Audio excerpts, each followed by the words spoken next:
venue operators, and I will introduce them. Oh, before we get going, sorry, we still have that, and that's still going to happen, but I'm going to tangent already. And I have a general question before we get to the next thing. The general question, and if I have a hand of anybody who can answer this, we're a little light in the turnout today. What's going on? I feel like everybody just kind of seems to have their random thing this weekend that they have to get to. I think it's just one of those weekends. It's an RTW, random thing we should get to. So, the next thing we're going to do is Brian Huff has a little something to say. So, Brian, the floor is yours. Okay, I guess this is mainly targeted at groups 1, 2, and 3, but this weekend is one of our biggest promotional opportunities for the Nucci Space Jam Series. Friday night is their 10th anniversary party. It is from 5:30 to 10. They're going to have it's free. There's free food and about 6 different bands playing. And we are going to be setting up a table to promote our Nucci Space concert series. Last year they had over 300 people, so they expect even more this year. So it should be a pretty strong turnout and be the who's who's of the Nucci supporters. So I need volunteers to come out and work. We're going to set up a table. I prefer to have somebody make a banner for our table, just so that we don't look poor. Also, I don't know if this has been announced officially yet. I know some people know about it already. We're doing a 3-show package for $30, which includes tickets to all 3 Nucci Space shows in October, plus a Nucci Space Jam T-shirt. And we're going to be, since once the first show happens, that kind of goes out the window. We're going to be pushing that really hard. And tomorrow night is probably the best opportunity we're going to have to sell those packages. And I was informed that an extremely generous anonymous donor tomorrow night at Nucci Space is going to match 100% of any donations that occur tomorrow night. So that means that every $30 ticket package that we sell, we are getting $60 towards Nucci Space. So that's pretty awesome, and we need to really, really take advantage of that. So if you're not doing anything tomorrow night, or even if you are and you can come out for a couple hours, I'm going to be there most of the night. It's a 5-hour shift, so I'd love other people to come there. The more the better. Just to raise awareness, even if you don't get money from them.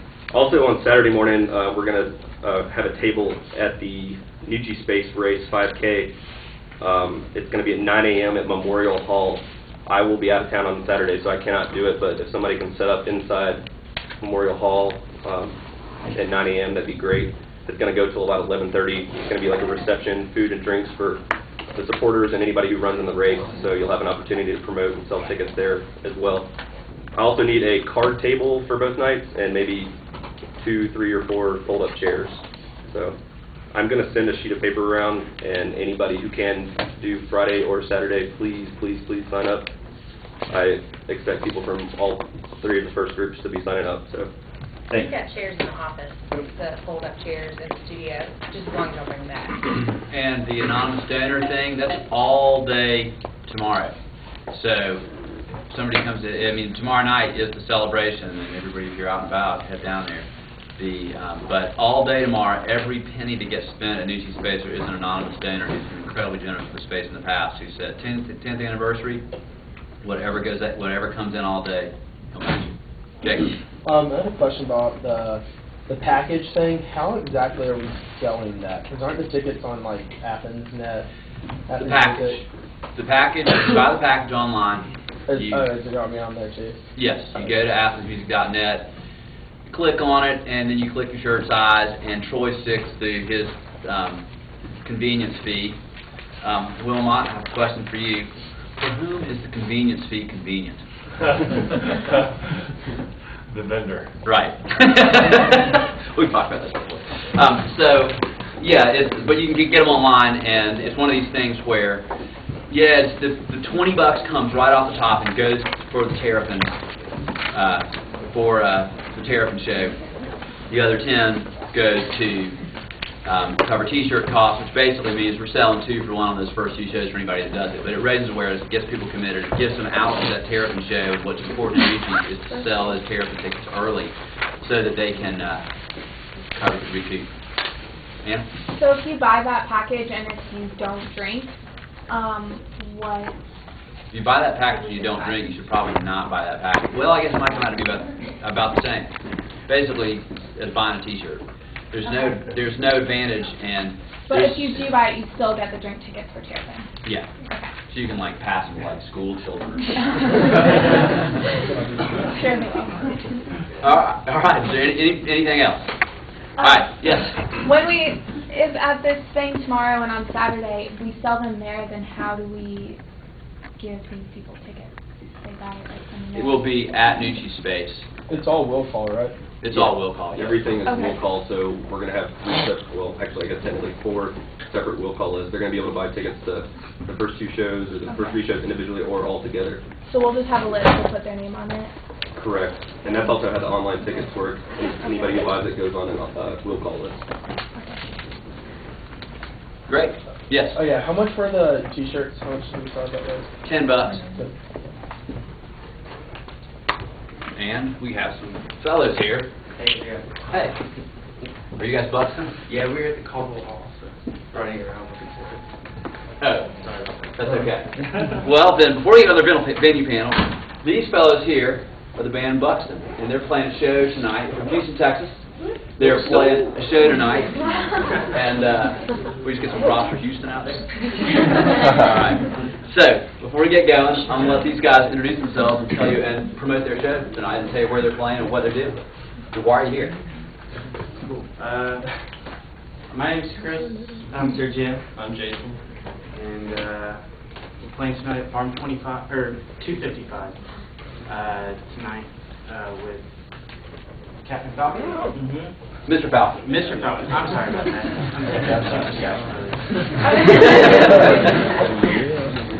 And we're kind of a Americana rock act.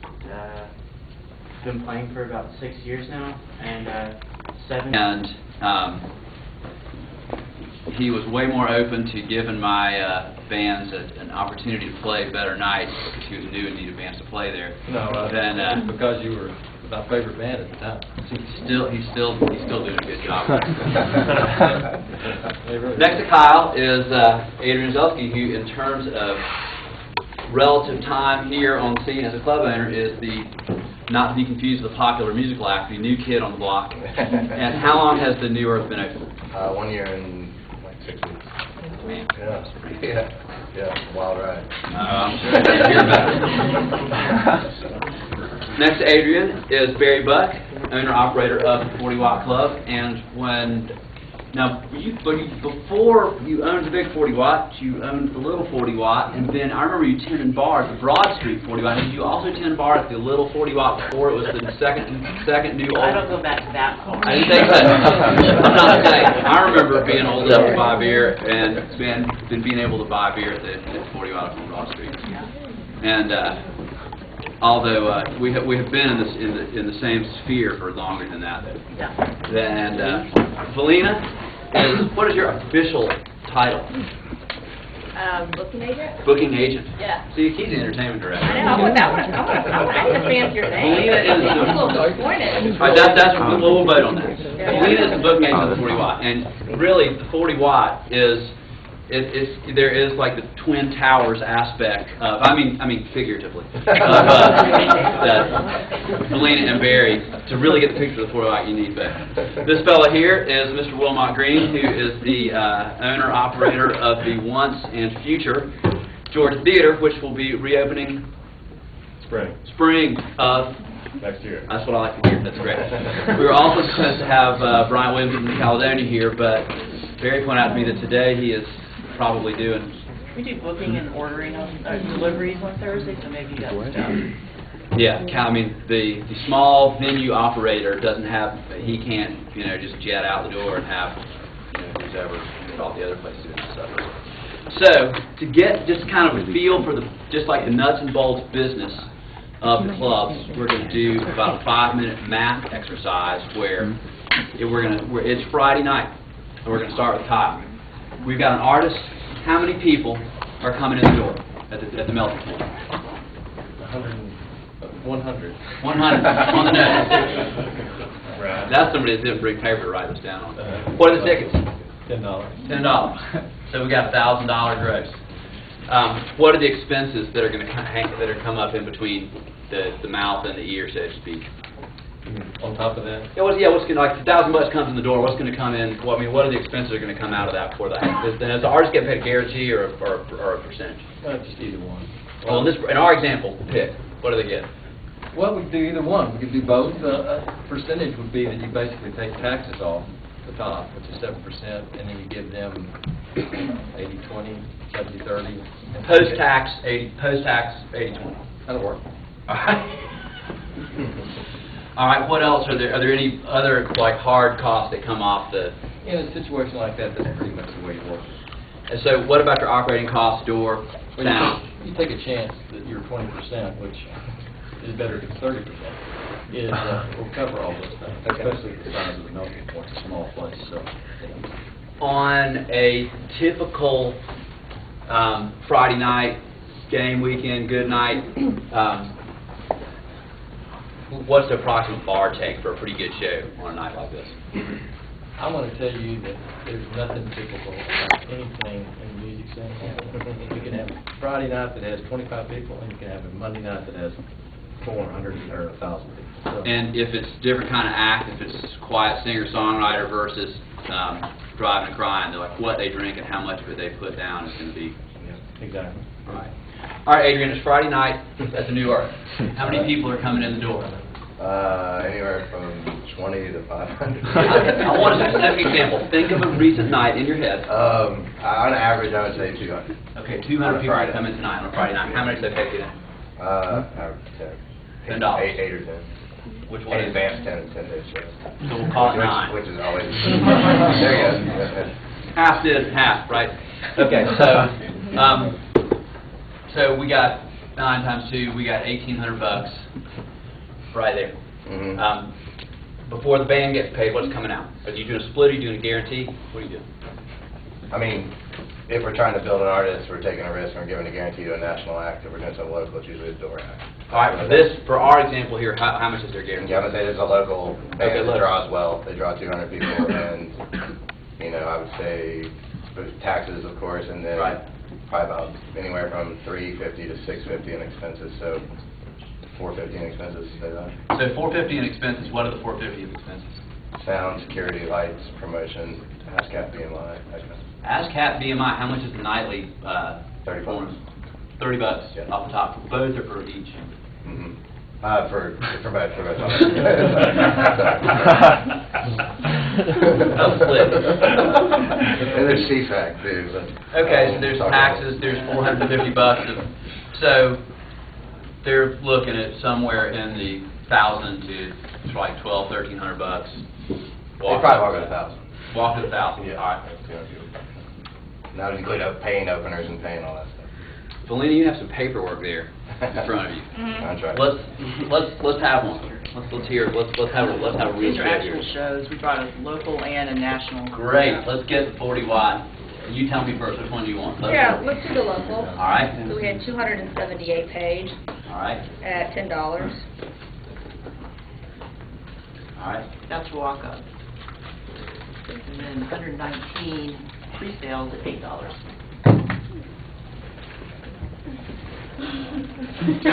I'll give it to you. That's why I brought the cheat sheet. And, 3732. That's just what I was about to say.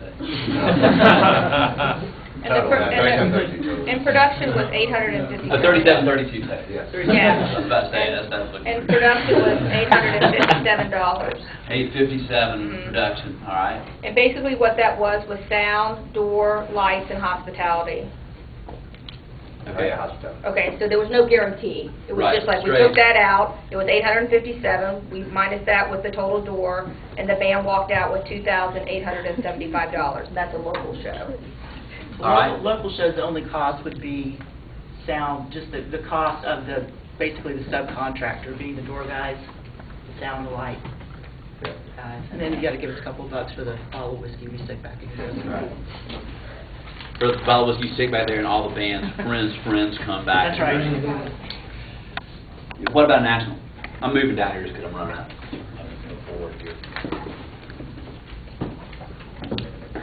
So, National would be normally guaranteed show, pretty much.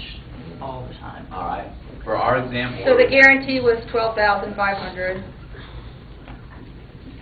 And I apologize, I don't know how many paid. There was 400 advance, and then 299 online, and then walk-up was 53. So those three, we need to add that.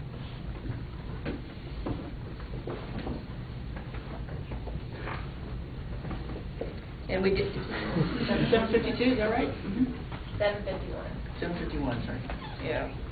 And we do take, 7% tax out. Yeah. That's 752, by the way. Yeah. That's what I thought too. Anyway. We did, and see, this is different because what they're talking about with like local and national, every national act is going to be different too. You can do a plus, you can do guarantee plus, you can do a guarantee versus, you can do a guarantee plus 85% after production. So, for all of us that do, the bigger deals, it just depends on how you want to do a show.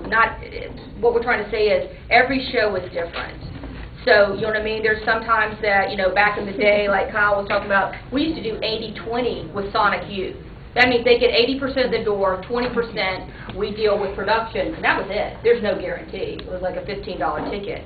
These days, because touring is so expensive, they can't really do the fact that it's just a slam dunk and they know it. And they go, I don't need a guarantee. We know we're going to walk out with 80%. That's fine with us. But there's other people that have 2 tour buses, a semi, the roadies, the crew and stuff like that, and they budget things, so they can't, necessarily do the straight versus deal, or, they have to go with a guarantee. But with the versus deal and a plus deal, what you try to do is, instead of coughing off a ton of money, up front, you give them a decent guarantee plus 85% on the back end, and then they're like, okay, because we both trust each other, they're going to walk out with that 85%.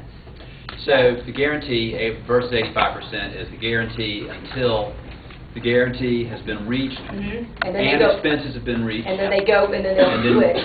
And then you get an point and That's reverse right. that. Just split deal. You'll switch it into a versus, or you'll switch it into a plus. So sometimes it works to our advantage, and then sometimes they just get the straight guarantee. You've lost production or you lost whatever, but that's just the life of the deal. A deal is a deal. Once you sign that contract, it is what it is. All right, let's talk here about the George Theater. All right. So Friday night, not this Friday obviously, but some Friday in the spring. How many coming in? For clarity's sake, can I make one point real quick? Yeah. There's basically 3 kinds of deals. There's like 3 basic deals. One's a door deal, which they were saying is like the local band deal, where like the club gets its nut, the band gets the rest. That's called a door deal. The second deal is what we call a from $1, which is or a split, like 80-20 from $1, or 70-30 from $1, and then the third is a guarantee. So there's like 3 basic deals. There's variations on all of those themes, but those are the 3 like basic deals. Does that make sense? Makes sense to me. So it's Friday night, Friday night. How many people are coming to the door of the George Theater? 850. 850. And for the record, there's 2 policies of the class, which is that everything that's said in the class is like the control room or the band stays in here, and nobody here is a fire marshal. That's right. So 850 have walked into the George Theater. How many? How much for tickets? $25. $25. So 25 times so 12.5, right? Isn't that right? Hey, calculator person. Hold on. We're going to keep it out. We're going to need it. Well, I know that 800 times 25 is $10,000, and then. 21,250. Oh man, I just just kidding. 21,250. Man, I was way off. All right, so 21,250. And they've got to take tax out, and that's, there's tour managers that have been doing it forever that still don't know how to take tax out, because you don't multiply that by 0.07. You divide it. You have to divide. And it's very complicated, and you can do the math in your head later. But the ticket price is not $25. The ticket price is actually $22 plus tax, which equals up to $25. So you can't subtract 7% from 25, you have to add 7% to a lower number. Does that make sense? Think about it, do it in your head, it makes sense later. But. So do you have a guarantee on this show, or you got a door deal on this show? Yeah, we got a guarantee. What's your guarantee? 17.5. 17.5. Mm-hmm. And what are the expenses that are? What are the typical nightly expenses of the theater? Sound and lights, $500. Security, $500. Hospitality, $750 because they like Patron and fried chicken. You know, you have a dinner buyout. You have ASCAP BMI. It goes on and on. I could go on. Right. So but you're probably looking at a couple $1,000 That's right. of expenses there. So is this points after the guarantee, or is this just flat out guarantee? That's right. But we are really good talent buyers, so we made sure that we don't get into points. So we get it right on the edge, right where you want to be. Not over the line, but so close you can feel the chalk under your toes. That's right. Got it. All right. General picture of the market. If the Caledonia, if Bryant was here, how many can fit in the Caledonia, Barry? 110 or 30 or something Right. like that. Bryant and I had this conversation one night about how a band at that level can make money doing it. And if you can sell out 5 Caledonias across the country a week, and you don't mind cramming into a van in one hotel room every night, or better yet, do the floor route, you can. For hale and hearty young person, you can get after it. So with this as just a framework of the venues, I'm just going to start asking some questions, and I'm going to start with Barry. Now, Barry, you and Jared bought the 40 watt and reopened in the Caledonia location in 1987. It was defunct. Defunct. Our boss split town because he was in debt. Right. And we got an attorney, Jeff Gillett, it was not trademarked, so You just were able to do it. this is So, what happened up at Broad Street? Why did it go? What wasn't working up there? well, I think you know that owner. Oh yeah, okay. Well, never mind. Yeah, personal lifestyle choices Personal interfering lifestyle. with the ability to keep the money. Indeed, I think he was glamorizing it a little too much, which some people do. Right. Like it's all play. So you 5 year me tell me that it's not a glamorous business to own a rock and roll It can venue. be. That's moments. Yeah. Has its moments, but it's hard work. Yeah. It's a running a small business. It's like it's paperwork and boring stuff too. And there's risk involved. Certainly, yeah. Okay, so what I was getting to is you guys have this, so in summer 87, you guys moved and opened in what is now the Caledonia, which had been the 40 watt on a previous occasion, in about 82 or 83, maybe 81, 82, 83, right, So,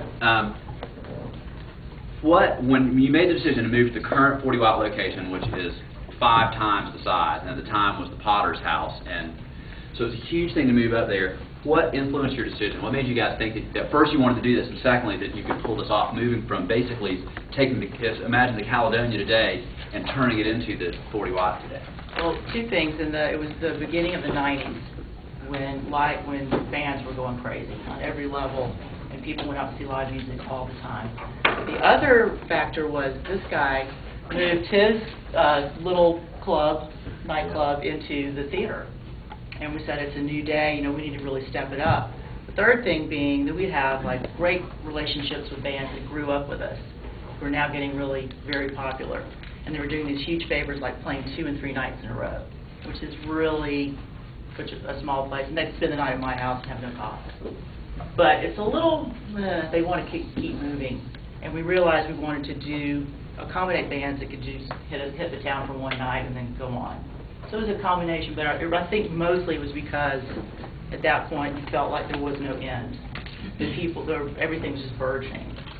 I mean, I'm talking about, that's when, I think there's a movie, The Year That Punk Broke.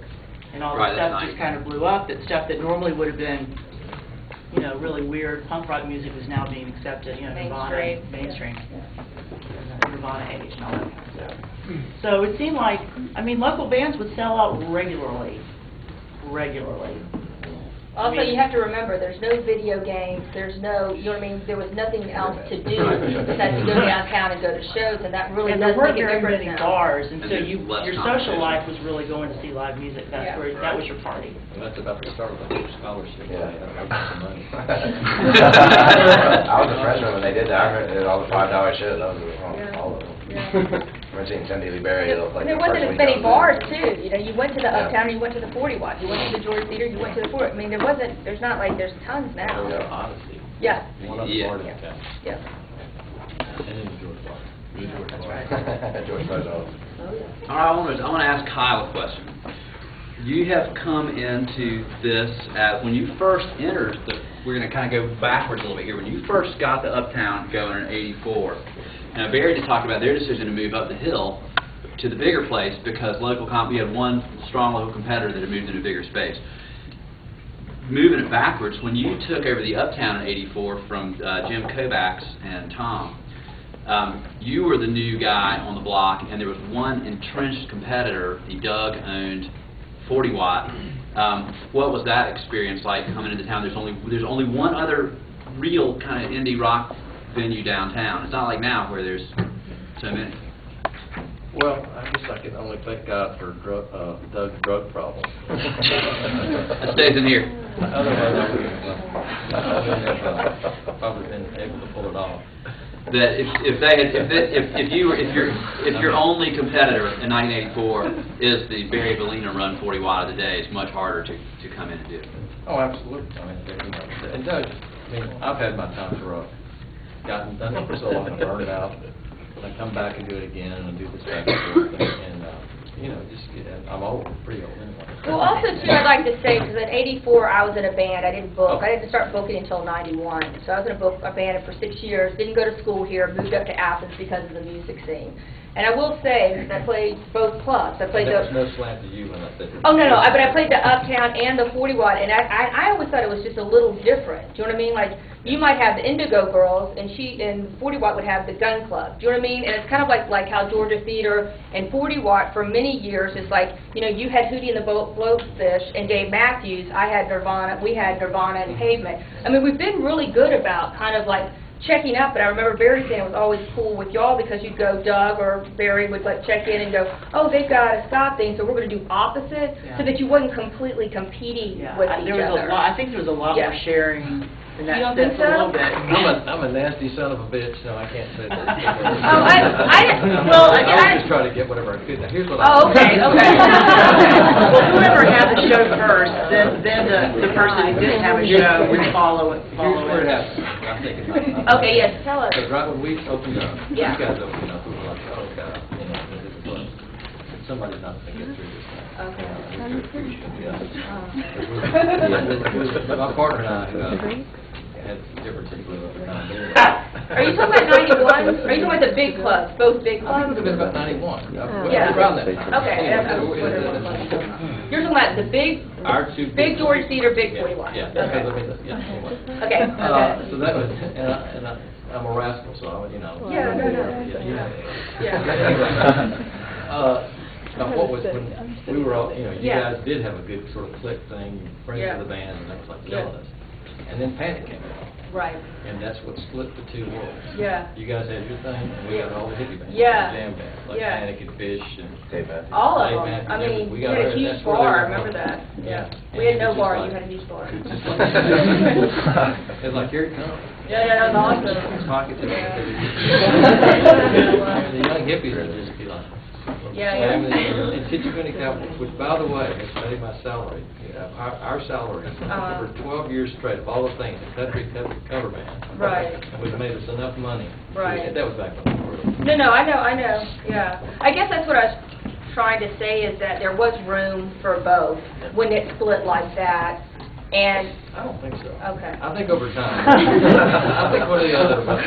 I remember you coming to me and expressing your concern Yeah. that this Well, was yeah, going yeah. to be, and it didn't even dawn on me. Yeah. I really thought there was easily enough room. And you were probably right. And, you know, and every time I see, like, even a little store or coffee shop, like, oh, live music, or a restaurant or something that starts adding music because they're not quite sure how to get people in, I'm like, ugh, Yeah. another one, you know? And then you calm down about it, and you realize, you know, it's all fine, as long as people are going out to see live music. Right. And that's an That's how- option that that's they an do, option. that they go out at least once or twice a week to go see live music. I go, it's all very. Well, because I think, you know, we're called lifers, which is like, you know, this is all I've done. You know, I mean, ever since I was 18 years old, I was in a band, and then thank goodness I've gotten to parlay that, right? So, you know, I booked the 40 watt. I don't own the 40 watt, but I booked the 40 watt. Then I have a record label. Then I manage bands. Now I'm booking another venue. So I've been very blessed. I understand that. But I think you kind of have to have, like, a positive attitude. And, like, you know, we went up the street to see the new choreographers. Okay, I wish I could have had that. But I went up because I was just so pleased they were there. And I think you got to... You got to stay in that just so that you can have, like, what's karma, you know what I mean? You hope that if you're positive about things, it'll come back to you or whatever. I do understand where Kyle's coming from because he did own it and you're a businessman. And I do remember you coming up to me at the replacement and going, I'm going to have to start selling insurance if you keep booking. You know what I mean? I remember. You got to remember, I'm like 25, 26 years old, just started. Yes, you did. And I did the replacements, and I was just coming up to say hi to my boys, you know what I mean? And I was like, whoa, Barry, you know? So that was a little, but I understood, like, he was taking it, you know what I mean, because you're a businessman, and I understand that. But I guess for Barry and I, since we've been together, next year will be my 20th year at the 40 watt, and Barry's been doing this, you know, longer than I have, so she, like I said, she's the owner.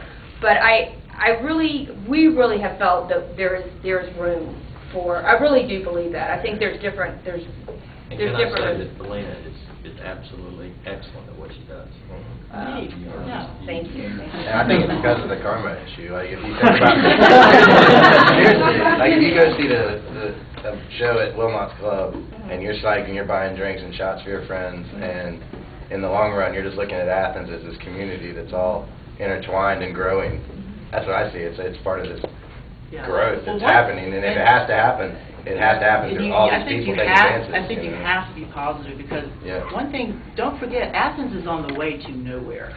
Secondary market. And you know, you have to make a special, it's a destination town for music. And I go, and sometimes when people are like, I'm too tired, I can't go out, I go, you have to go to the show. You don't understand, this is a big deal. A lot of these bands, they make a decision. They pick Athens over Atlanta. Yes, it's 60 miles away. And then, you know, there's an issue between, you know, a lot of people, agents will have to skip us because we're smaller. So every time a band, a notable band or a great band or even any baby band makes their way over to Athens, you got to say, you know, they made a decision to come here.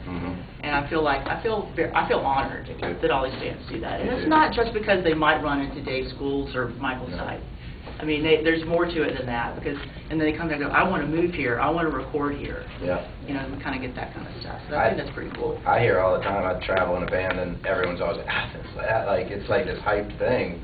And I'm like, it's a college town, but like, you know, in my bigger picture vision, I see it as kind of being similar like Boulder, Colorado, Austin, Texas, and, you know, maybe Burlington, Vermont, where it's a center of, like, you know, progressive thinking, forward thinking, and really support for the arts rather than just a college football town. And that's a big crux right now. Is it a football town or is it a music town? Right. And I really think that... Certainly not a football town. I'm talking culturally. Culturally, is it going to be centered on 6 weekends for Red and Black, or is it going to be centered on 52 weekends? I think it's for split. music and art? It took a really long time for the powers that be to realize what an economic engine the music industry. But they are now. Yeah, exactly. They certainly are. I'll tell you something interesting about this whole, like, football town, music town. Last weekend, was Corona last weekend or the week before last? What now? Was Corona last weekend or the weekend before last? Week before. The week before. Yeah, I'm losing my memory. So I was down there at that show, and I saw what I would never ever have seen in the 40 watt, certainly not 20 years ago, and I think not 10 years ago, which was I'm in there hanging out, watching the show, and over at the bar are 6 Arkansas fans, easily identifiable by the fact that the men are all wearing these sort of like dark red coaching shorts, and basically have the build of a fellow who is, if either is not a high school football coach, would like to be. So there's like 6 Bud Lights. And I thought about it, I was like, you know what? They're down here not because they know about Corona or grape soda, but they're down here because they're coming to Athens. You know what else they got? They got that music in Athens and that 40 watt. I've heard about that place. And let's face it, they came to Athens. They had a couple of rounds of beers. They got 3 hotel rooms between the 3 couples. They all ate. They spent money on campus going to the football game, sure, but basically they probably dropped $1,000 to come to basically come to Athens for the week they drop Well, it into it's town of memories, Athens. and that's what we're giving to people, is memories. And like when you go to school here, and your 4 years, your 5, 6 years here, you can say, oh, I saw this, this, and this. And I've been on tour with my, with the band that I manage, and a guy came up, and I thought he was going to ask me about something. And he's just like, hey, I just want to tell you I went to law school, and those were the best, 3 years of my life. I saw, whoever, Better Than Ezra. He just named off the people. It's always different bands that they care about. That made me really happy that he came here, went to law school, and that's his memories. And that's why I think it's a shame. And I'm not trying to plug so all y'all will come to the venues all the time, but it's just like, you gotta know you're not gonna see Kenny Chesney that close up, or you know what I mean, or the things that we've had, or that we're going to have. Because for Barry and I, it's like, yeah, we could say 10 years ago we had this band, 5 years ago. Every year we've got to top ourselves. Every year we go, okay, we had Broken Bells last summer. Now who are we going to have this year? I mean, this is kind of like a big deal for us because we want not just the students, but just people that come to shows, everybody to go, I can't believe I was this close to Henry Rollins, or I can't believe I mean, that's a big thrill for us, but it should be, like I said, it's just memory, it's just great memory. And it'll never be as cheap as it is in Athens. The Yeah. ticket or the beer. That's right. Yeah. That's right. The whole experience. And I'm going to ask, we got something you want to I was ask? just saying related to that, I'm working at a place called Lyric Oxford. I helped build it out and booked it for the first year. In Mississippi? In Mississippi. Yeah. Beautiful, beautiful place. Yeah, it's stunning. If anybody gets over there, they ought to visit it. But we hosted John McCain's, what do we call it, political thing when he was running against Obama. And the Secret Service was there. I mean, just all these guys are just big old headed guys, things like that. And then I was having to take, responsibility because these kids didn't know anything. But this big guy walks up to me and he starts saying, you can't do this, and that, and everything like that. And finally, it turned out that I owned the Georgia Theater. He said, you own the Georgia Theater? And I said, yeah. He goes, Dash Rip Rock is my favorite band. And then he goes on and on and on. He says, look, man, it's cool. We'll just let this go. We'll let this go. And Yeah, it helped you, right? It's the strangest thing. It's like, from just horrible to excellent for the rest of the night. Well, now that we've developed this huge live venue market, and Valina and Barry and Kyle had the experience of basically entering in this, two-dog race, right? Essentially to begin with. That where we've got and the thing about this about Panic Change and everything is true, because it's like suddenly it's just like, man, there's this whole other stream of bands that are going up here. They're playing at the Uptown now, or the theater, and then there's like your post-punk bands that maybe were the more direct stream back to the B-52's Pile and REM, that group that kind of, and then suddenly it's like, truckers usually play at the Watts, but you know what? We guys play a show at the theater, and they're booked over at the Watts, so we're going to go over here. And then somebody's going to play the theater. It's like, where they're booked over there, we really need that night. And suddenly each club has an identity, but there becomes cross-pollination. And to me, that's the point where things really, I think, had like a re-blooming of things around here, when suddenly it's just like it becomes more integrated. So my question is for Adrian.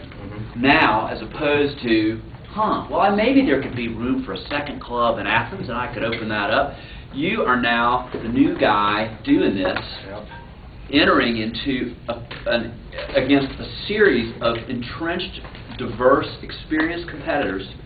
And what's your experience been like for the last year, being the new guy who moves in here, not into like this uncharted territory, but into pretty busy highway you're trying to get on?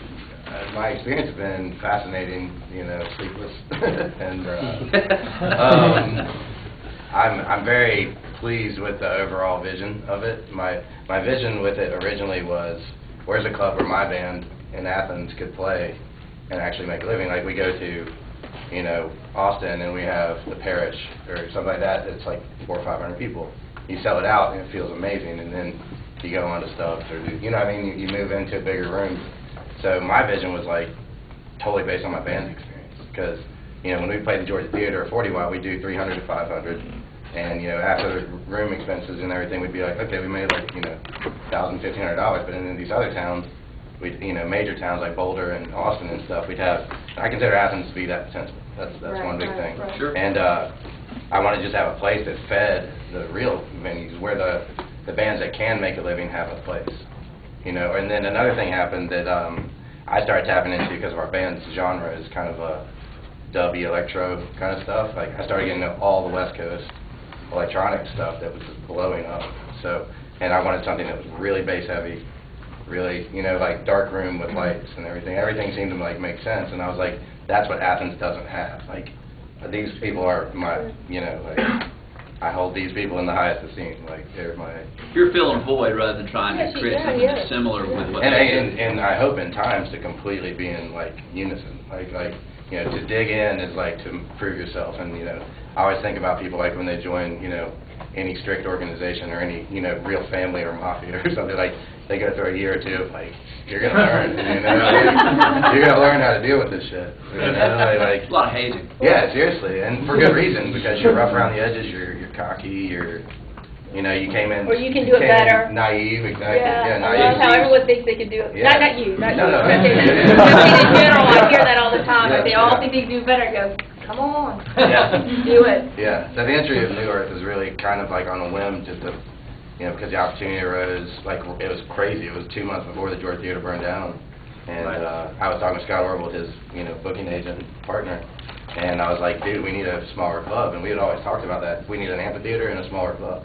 And then this opportunity kind of came, you know, like, oh, this actually is here, and, you know, perfect storm or whatever you want to call it, maybe a hurricane, but it's something happened. It's an imperfect storm, very imperfect storm. It's a good room. And Tasty World was gone. You know, Yeah, Tasty exactly. World's gone. Tasty Now World's you can gone. feel. And Tasty World didn't satisfy my needs for like good sound, I and, like agree. good light I agree. production. Like It was I wanted something that felt like a real show, even though it wasn't going to be the level of the 40 watt of the George Theater. I think that was probably one of the one of the stumbling blocks that Tasty World could never really get over. And Murphy, who owns the Tasty World, he's a friend of mine. Love him. He's a great guy, known him forever. Yeah. And but I never saw a show in there. Well, I've seen shows like the Mission of Burma show at the Watt during the Pop Fest. The sound was, I mean, the show was great, but the sound was great. I couldn't believe when I saw Harvey Milk in the Melting Point, which when I heard they were playing the Melting Point, I was like, good night, get the earplug. It sounded phenomenal. Yeah. There's plenty of times at the theater too where I've seen the shows just like, it sounds great. I remember that show because it sounded so good. Yeah. I never had that show in the Tasty World. Where I had shows I enjoyed that were like loose, good times, lots of fun, good performance, but it was, but Well, I it's not a never. venue, it's kind of a bar. Yeah, But, and they never said it was a real venue. They just had like there was time for it because like you said with New York not being there, they didn't want, like, you know, the Shins played there. A lot of great bands played there, but they wanted to underplay the market. Right. So we were too big, and in fact when the Shins finally came to the 40 watt, they're like, oh, finally a venue. They'd never seen a venue because they had played Tasty World and I'm not saying anything against Caledonia, but you know what I mean, they just had never had where it was a dressing room, or you know what I mean, and so, because their agent just wanted to put them, you know what I mean, so they just sold, so then when they finally jumped, you know what I mean, that they were like, oh, there's actually a real... What you just said when it reminds me that it's hard to believe now that there was a time when the 40 watt originally was in the Caledonia space, that there was a room behind the stage. That there was like about 8 feet less room in that room, which at the time didn't think about it at all, but now it seems a little mind-boggling. Yeah. So, woman, I want to ask you a question. Now, you are kind of re-entering the field. You know, it's like everybody knows about fire and rebuild. You go downtown, you see it every day. So, you're kind of getting a second crack at doing this. Tell us a little bit about like what you're learning. I mean, we know what's going on, that you're going to build, you're going to open in the spring, but what's different about coming into this now, where you've got a new venue, New Earth, down the street too, and you've got your existing competitors in town, and what's new for you coming into it from the rebuild standpoint, from what you've learned? The facility itself will be different enough that the Georgia Theater will be like a multi-event kind of space, you know. The interior will be like a venue. It will be extremely similar to what it was, but with a higher capacity. So we'll officially be the biggest club in town, finally. And that will be good. That will separate us from the 40 watt a little more, just in terms of what we can offer bands as far as how many tickets they can sell, capacity-wise. And then the whole rooftop part will be great because it will be, you know, we can rent it out for frat parties or for wedding receptions or for corporate events or whatever we want to do. So just having a new facility, you know, everything that we had problems with before will now be solved. We'll have plenty of floor drains, we'll have new toilets, we'll have an elevator, we'll have new ice machines, we'll have clean beer lines, you know, all that kind of stuff. That, you know, so it will just be a brand new facility, and that will, in a way, as far as strictly talking about venues, it'll be interesting to see how that plays out, to have such a new venue in town. I think that we will probably do less shows than we ever did before, and focus more on bigger shows and do less local shows, you know. So that'll be good for Adrian, you know. I mean, and because we're just designing the room as a kind of like a whale trap, a whale catcher, you know. And hopefully we will do, you know, she was talking about doing downplays about bands like underplays.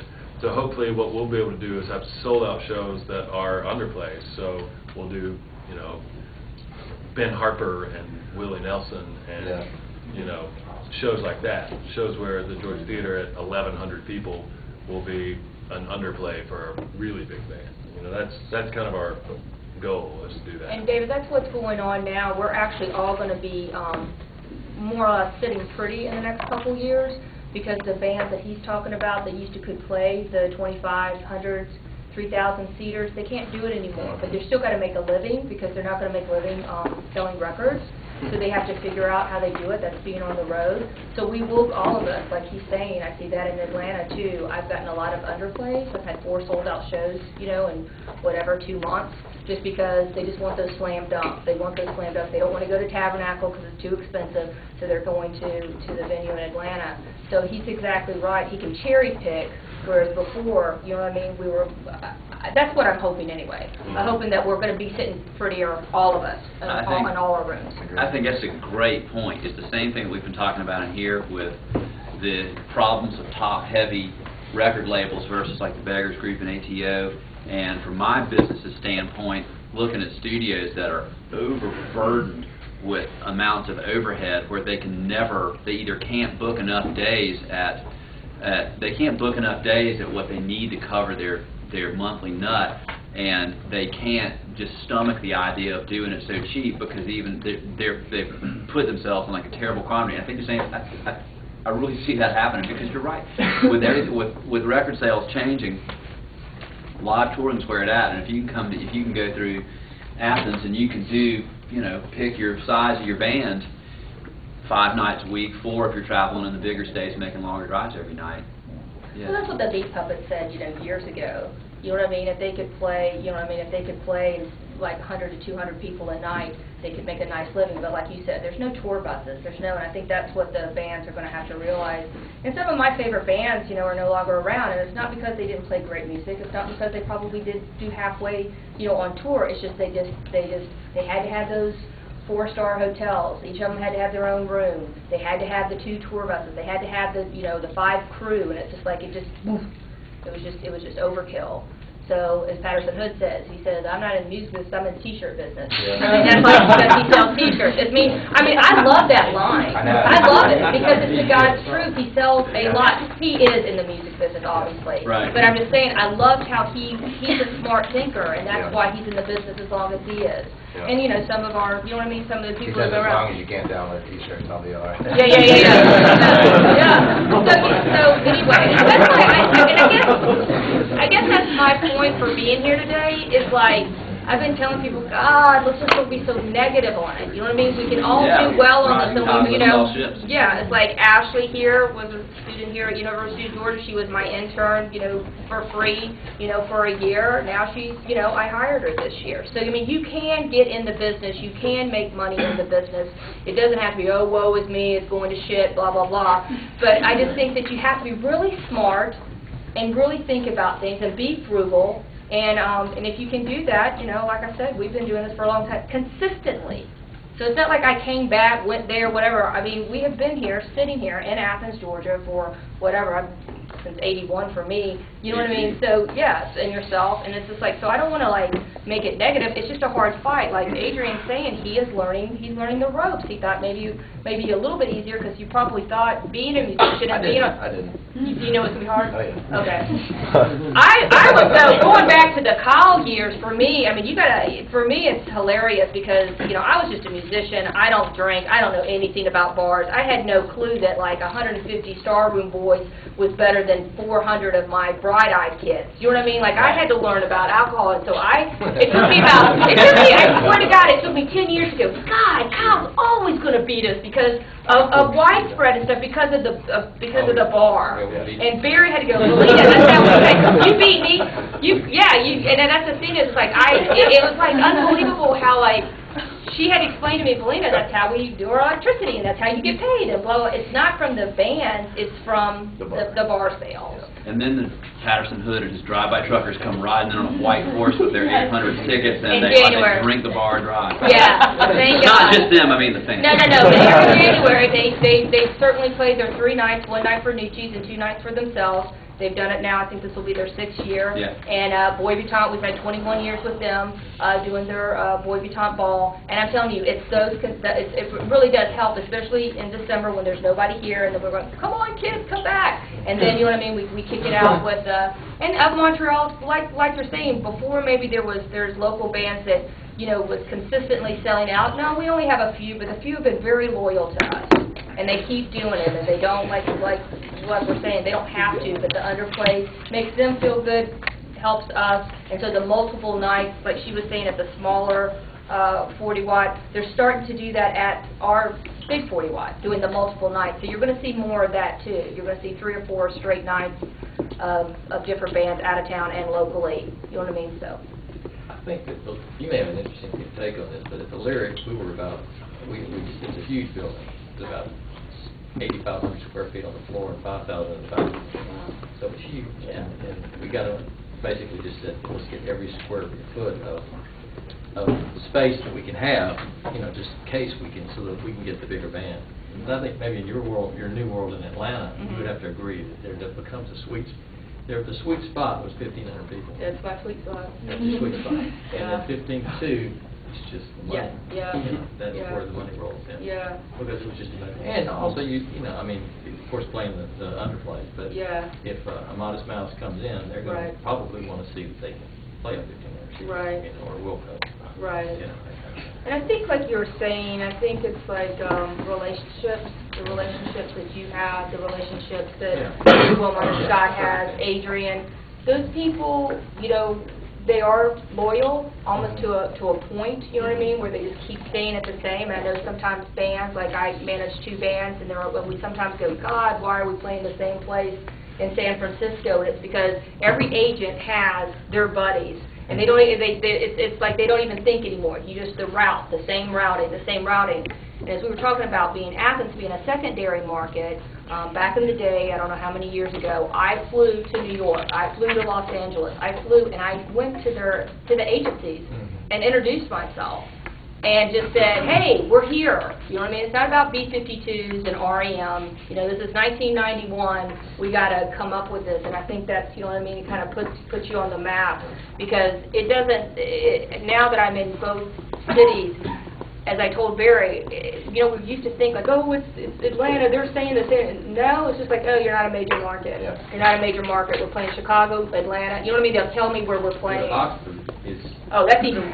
Oh, you're not even. Yeah. 15,000, and I was just like, guys, I told the guys, I said, don't do it. This is crazy. And well, that's where the private events, the events, like you're saying. Exactly. That's the other thing. That's a good point because we planned it to where the floors are clean. You run over, and you have the cleanest place in town and the biggest place in town, and you can do a wedding, and I'll take that $15,000 wedding. That's right. On Sunday or all through summer. Well, that's how Atlanta is for me. I cherry pick, as we were talking about. I only have to do 5 shows a month. Right. So, because everything else is private events. It'll be weddings or whatever. Now, I don't do that. We have 3 people that book. I only do the rock part. but it really doesn't take much time at all, considering here at the 40 Watt, we try to be open 6 days a week. I mean, that's our goal. If we're not, if we close on a Monday or Tuesday, we'll close on a Monday or Tuesday. But that's far harder for me booking a secondary market, you know what I mean, here, 6 days a week than, you know, just kind of hand-picking a few bands. And I think Will will realize as the weddings are some pretty sweet stuff. Oh, when you see the It money, doesn't smell like, you know. yeah, when you see the money, it starts everything. You put a smile on your face. So I'm gonna ask another. I'm gonna start a new tangent here, and I'm gonna, Melina, I'm gonna start with you on this because I think, and everybody else has experience. It is so easy to disseminate your music to another person, like we talked about when Nelson was in here, and he gets a zillion people that send him music to listen to, and okay, you're promoting it, but what if the writer gets a zillion in their inbox every day to check out? I want to hear from everybody, but I'm going to start with Melina. As the booking agent, how do you weed through the enormous amount of traffic you get of music that wants to play in your venue? Well, there's a couple ways. One thing that we're lucky probably than a smaller places is that, you know, you have to graduate to the 40 Watt. You just started a band, you know, 3 months ago and you're going to play a 500 capacity room. It just doesn't work. So we're lucky that, you know what I mean, we're bigger, and so we don't have that many. Back in the day, we used to have a lot more cassettes and CDs. Now that we're old school, we answer the phone Monday through Friday, you know what I mean, from 1 o'clock till 5 o'clock. So we get a lot of cold calls, and we kind of explain it to them in a nice way. If it's not me, then it's one of my assistants or one of my interns where they'll just say, have you played Athens before? Where are you from? Blah, blah, blah. And we try to just be nice because realistically, you do not know in 6 months to a year, that band might be huge. You don't want to be a jerk to anyone. So you just politely say, hey, not right now, let me suggest a couple of other smaller rooms. You know, I always try to tell them Caledonia or something like that. But, for instance, your engineer, Drew, is mixing something right now. David, my husband, listened to it last night because they've been hanging out just talking because he was in town. I called the agent and booked it. I've never seen this band live. It's just one guy. Oh, yeah. You know what I'm talking he's about. great. Yeah, I do. So, but the whole thing is, and Barry laughs at me, but there's something like in my inner gut. It happened with John Mayer when he was at the club when there was 25 people in that club. There was 25 people the first time John Mayer played. It's just something that I have that I go, you know what, maybe nobody's in here right now, but they are going to be here. And that kid that I listen to, he's great. Yes, Jay, I got to have it. I don't care. I have to have it. So it doesn't happen every single time with like every single cassette, but I certainly listen to a lot of stuff, and I don't say it's just me. I have 3 music interns that I told them, please send me your wish list. Please send me your wish list. I have Ashley, who's 23 years old. I mean, I get down and dirty with the youngsters because I am 48 years old. I'm not saying I know everything, but you know what I mean? With their help and us trying to figure this out, I think that's how we consistently had the up-and-coming stuff, because that's always been for the 40 Watt. I like when they break, you know what I mean? I like when, like, we've been really lucky. It's just really fun to say. Sometimes we go, please come back, and they do, like the Killers came back. Right. They broke, then they came back around and we're like, why are you coming back? Because you gave us our start. You know what I mean? There's other people that have come back to us, but I feel like I have a pretty versatile ear. And what was the main thing was my mentor to me was Steve May from the 688 Club in Atlanta. And he, I don't know if you know him, Kyle, but and I heard he's got 688 coming back on Spring Street, which is awesome. I got to talk to him. But as a 17, 18-year-old that was going to clubs, you would go there every night. I went there 5 nights a week.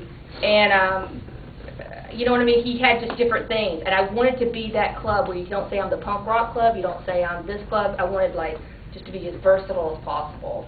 So for the last 20 years, that's what I tried. I wanted them to open that flagpole up or go online and go, oh my God, she has that. And so I guess that's just kind of been something that I've tried to do. You're really good at it. That's the key. Like, she's finding it, she's digging, she's looking, she's asking, she's talking to the crowd, you know, like, that's what I've learned. I'm like, this is not a bunch of people that are my age on a regular basis. This is people in the college years, and they are into a whole new thing. And it's really important to keep on that pulse Right. You know, if you keep on that pulse, like, I mean, Scott Orwell, the town farmer, the Georgia Theater is great at Oh, it he's too. great at it too, yeah. That's why, you know, Yeah. Kyle, everybody, you know, we, you know, in Athens have a core group that's as good as some of the big cities, you know. That's a beautiful thing. I think that's the key, and that hunger gives Athens its credit. Well, you And can't, it yeah, and changes you can't everything. just pick it just because you pick it, like I always say, like with some, not anyone here in Athens, Georgia, this is Atlanta where I'm dealing with, but I go, I wonder if they could tell me a Built to Spill album, just one. You know what I mean? But they wanted it, but they couldn't tell you a song. Yeah. And that's the whole thing is, it's not sincere. Like, you might Right. want stuff, but you're not doing your homework. And you know what? The band feels it, the agent feels it, and Yeah. the tour manager feels it. And that's the whole thing. You know, it's not every day you have to be a cheerleader. There's things that we put a smile on our face and we might not love, but we appreciate that they're there. You know, and that was my whole point about original bands. Like, I don't really do the cover things, even though I know it makes money for people. But I just know that when I was, practicing in Wilmot's a musician, mostly everybody here is a musician here. It's like, I know how hard it is to be you know what I mean, in the rehearsal space, making a song. So why am I going to tell somebody you suck? I remember somebody who's not in the business anymore, but used to run a club here in town, and he'd take up their cassette and he would tell them point blank, "Your tape sucked. I didn't like it." And now he's not doing it anymore, obviously. But I remember, like, in my head going, "Oh, I hope he keeps doing that." Because he ain't going to be around for long. Because you can't do that to people, you know. And like you said, the things that are popular that might not, like in our ears, they're huge. You know, what if they're SAEs and they got 300 brothers that are going to come see them play? We had some sorority girls like 3 years ago to say, or maybe only 2 years ago, say, we really want to do a Taylor Swift show. Will y'all book it for us? We said, okay, we'll book it. So we figured out who the agent was and called the agent. We said, yeah, we'd like to do a Taylor Swift show. The agent was like, okay, sounds good. We said, so what's he going for? Awesome. We got the show anyway. Yeah, that's awesome. I've heard it's great. I think that's what we're talking about, like in the music business. Like I always said, I can't manage a band that I wouldn't go to their show. Right. It You gotta wouldn't be. believe It wouldn't be right. I mean, I've had people ask me to be it, and I could have gotten their 10%, and I could have made the money off of it, but I wouldn't have gone on tour with them. So I always think about that. Like, you know, like I can't put my name behind it. Well, I have another question I want to raise here, and this question I'm going to start with Barry, which is there's the 40 watt, and I'm going to embarrass you. I've used this as an example to our teams put on our shows in a good way. That one of the things that I believe that people like to come back to the watt and play is because they are made to feel so welcome at the 40 watt. That you and your staff, both of you, and everybody that works there, there's a definite vibe in the place that when you're the artist and you play there, is everything feels really comfortable. Do you guys consciously work on, when people work for you, on imbuing them in the 40 watt way of being a good host or hostess? Because having the artist want to come back and play, obviously, if you go to some place and it's like, well, how was it? Well, the show was fine, but you know what? We couldn't get any beer, and the backstage was terrible, and the bathroom was awful, and, you know, at the end of the night, there's one crew person after another telling you, okay, people, come on, everybody, let's go! And You can't find a person that's settling. Yeah, and you can't settle, and there's something weird about the money. But, I mean, it's, these people are here all because everybody does a good job of this. But 40 Watt is known on the touring circuit as a place that the artists, that Barry makes the artists feel great. It's quite conscious that you do that because, you know, I have people approach me and I go, we have a lot of musicians that work at the club and students that work at the door, and I go, I love your band, but you're smart ass. You know, and I like your band or whatever. Maybe someone might approach me and then, you know, there's no eye rolling, there's no snarkiness. You know, and you kind of notice that person probably is not going to work out very well because that person doesn't have that kind of personality in which they can be accommodating and be friendly and be sincerely generous and kind to people because they're, you know, I've had a couple. I go, so and so was rolling his eyes or making a comment on a song. I go, that guy's gone. He will never be on the floor ever again. I think what you're trying to say too is like Barry is our Cinderella. She's there in the daytime and she's there at night. And I know it's a joke or whatever, but really as a person that owns a place that's there day and night, that's very rare. And she does that, and she really is like wants to make, you know, we have what we have. We don't, you know, it's not real frou-frou, but what we have, we try to keep it clean. Also, too, you know, our people don't leave. Our night managers don't leave, so you have that consistency of the same people there, you know what I mean? They respect Barry, so people are going to do as Barry does. So Well, think I we're like how thrilled we with that. do it too. I used to work at the old 40 Watt. We had the sound man, and he is exactly what you'd imagine.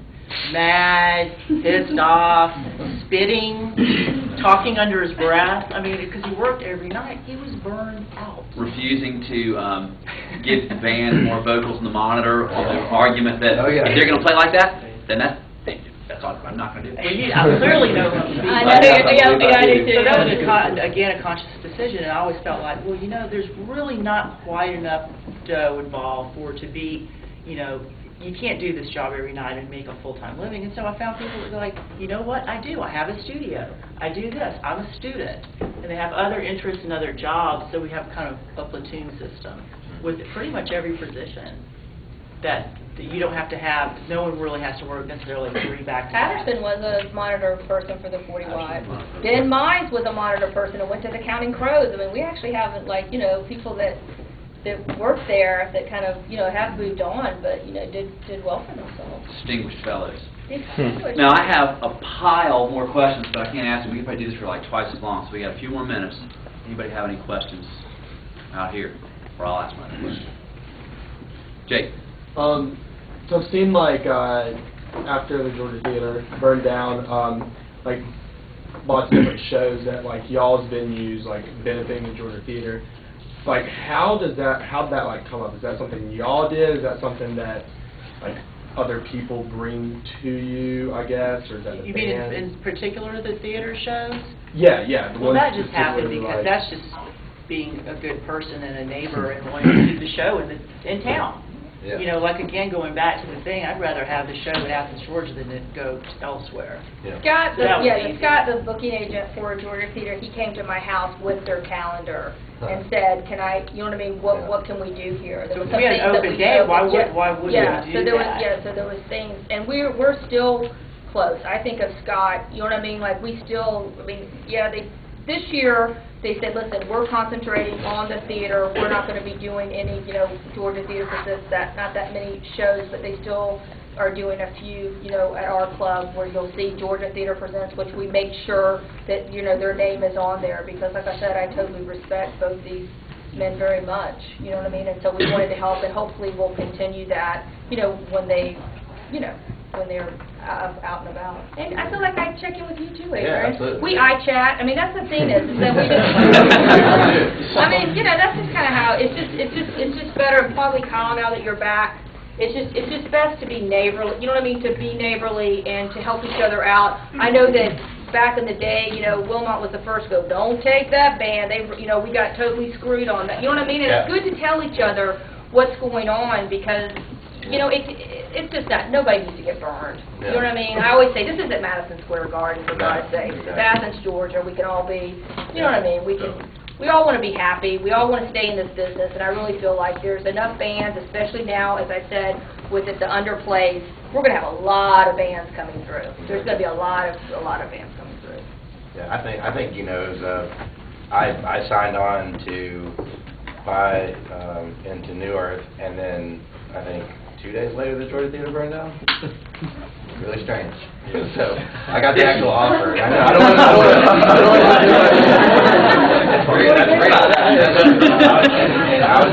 I signed the papers, went on tour with my band, and I was in Knoxville, Tennessee, and I woke up to a text message from my friend who was at a wedding in the Cayman Islands saying, "What's up with the Georgia Theater? 6:30." And I don't wake up to text messages. I woke up to it and I was like, that's really awful, and I just sunk in my heart, and the whole thing all of a sudden started stirring in my mind, and I was like, the Georgia Theater has to come back. Athens would be awful without the Georgia Theater. Hey, you know what I mean? And then if the 40 Watt burned down, I feel I'd be like, what in the way? It'd be like losing a family member. How did you feel? I never got your, because I rode by bike and I saw Wilmot, but how did you feel since you were there so long? I was in Austin in a Zen retreat thing. I was out in the yard. I'll make it better. But I mean, did that? Well, I heard somebody, Trey Thompson, text me and says, your baby's on fire. I got 2 babies, and which one's on fire? My daughters, you know. Yeah. Don't say that, yeah.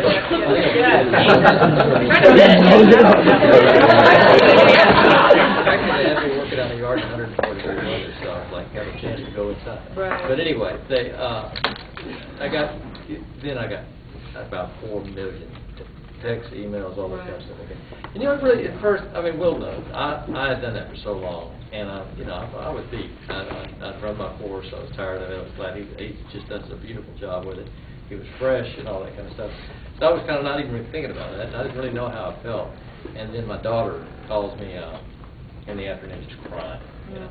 She goes, "Oh, that's where we used to go in the back, you'd let me get on stage and pretend I was Madonna." Yeah. And I started crying. Yeah. They grew up there. They grew up there, yeah. And then we just talked about all the things that they could get in there for occasional showings, you know. I mean, just because it was big. Yeah. I think that's a good thing what you just said, which is I'm sorry that you were burned out, but kind of passing the baton. I Yeah. always said that. As soon as I'm not interested in listening to a tape or talking to somebody about their career or something, just pass it to someone else, because somebody else wants it. And you don't deserve to give, to rain on their parade. So. Before we wrap up here, I've got so many more things to ask, but I'm not going to ask them. And then you guys can hang out for a few minutes, won't you? But before you get up, I have a little something for each of you. And so we're going to have a presentation, and Ansley, when we get all these, we'll take a picture. And these are in the wrapper, vinyl records. And so first, for Kyle Pilgrim, due to your years of experience and wisdom, it seems that a copy of Paul Williams' Here Comes Inspiration would be a perfect thing for Mr. Kyle Pilgrim. I think that you're going to need all the mystical powers you can get, so I think that the winner of 7 Tony Awards for Adrian, a copy of The Wiz, original soundtrack. Brian's not here, so he misses his. Barry has a lovely, appointed, well-appointed, finely decorated home, and I can't think of anything that would fit the motif. It is sort of the same color of the original paint job, at least when you first moved in. And of course, that would be a copy of Jack Tea Gardens, featured with the Walloon Young Pecan Pickers. That'll go back to your house. Belina, as she said, just got married recently to my pal, David Lowry, and so when I saw this of Eddie Hazel and this, his Egyptian goddess with him, I think the volcano pretty clearly symbolizes Belina and David's love. Wilmot also, the newlywed, his lovely wife Susan up here joining us in our class. Turn around, look. Yeah, here we do. And of course, this is a pretty romantic thing, but when I saw this picture, I just thought there's only one person that really should get this right here. That's for Will. Please, let's hear it for these folks.